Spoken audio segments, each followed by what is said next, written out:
অবিশ্বাস্য, এক কথায় অবিশ্বাস্য ব্যাটিং স্কিল দেখালেন ঢাকাইয়া পেসার তাসকিন আহমেদ।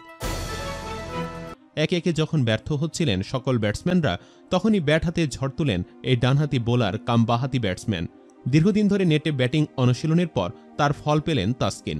শুক্রবার সিলেটে স্বাগতিকদের বিপক্ষে মাত্র 11 বলে 27 রানের একটা ক্যামিও ইনিংস খেলেছেন তিনি, যার মধ্যে 6 বলে হাঁকিয়েছেন বাউন্ডারি। স্ট্রাইক রেটটা আকাশছোঁয়া প্রায় 250। শেষ ওভারে রাজার টানা 3 বলে 3-4 মারেন। এর আগেও হাঁকান 3টি বাউন্ডারি।